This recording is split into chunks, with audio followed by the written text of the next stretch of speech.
of their pension plans. So why do you think we're going to be successful? Well, you said from that viewpoint, I don't agree with your viewpoint. Right now, Social Security is scheduled for bankruptcy. We talk about the other things that have gone bankrupt. Social Security is going bankrupt. That is not true. This is the first meeting I've ever been to, yes. Okay? And your sign's got me all riled up. It's not true that Social Security is going to go bankrupt. What's going to happen is, if it stays on its current course, people are going to, like you are talking about, they're going to get 75% of what they normally would have gotten.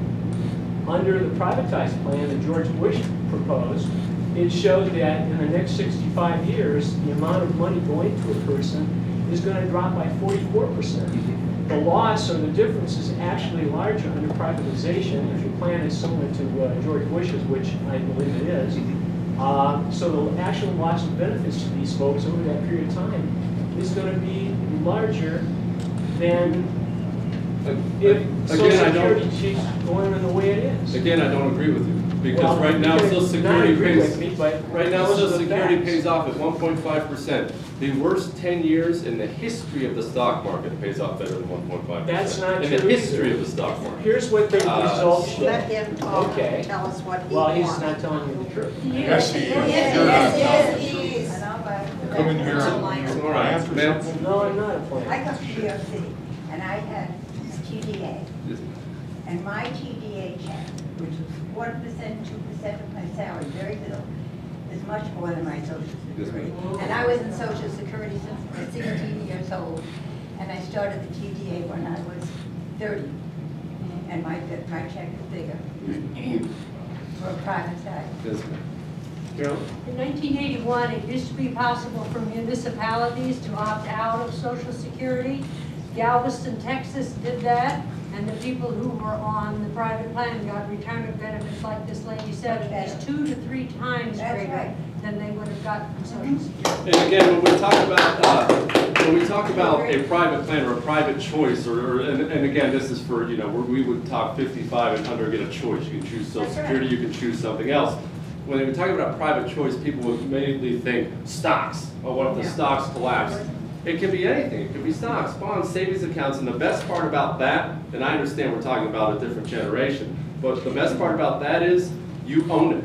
There's no COLA, there's no retirement age increase. You even get to pass it down to your children. Once you pass on, if there's left in it, you own it, it's yours. Government cannot get their hands. That's exactly right. The politicians have to keep their greedy hands off of it, and that's the Use goal it for right everything, but it's what it's. So the other thing about that, you can pass it on to your children. Yes, sir. Yes, sir. And why shouldn't we be able to do The that? government wouldn't be able to confiscate it. Yes, sir. And can we talk about that, not only with Social Security, but this death tax we have in this country? They find 4 or 5 ways to tax you to death when you're alive, and then once you die, they take 50% of it again? It's unbelievable that we fought a revolution in this country over a stamp tax and a T-tax, and now we let them tax everything we have in every possible way. It's embarrassing that we've let it come to this, but we're going to do something about it. I don't mind paying my fair taxes. Tax me on what I make once. That's exactly right. Tax me 5 times on my savings and everything else. I would like to be taxed. We need a 10% flat tax on income in this country, and that's all. If 10% is good enough for Jesus, it's good enough for the federal government. And 10% into it, they'll find a way to make it work. Man?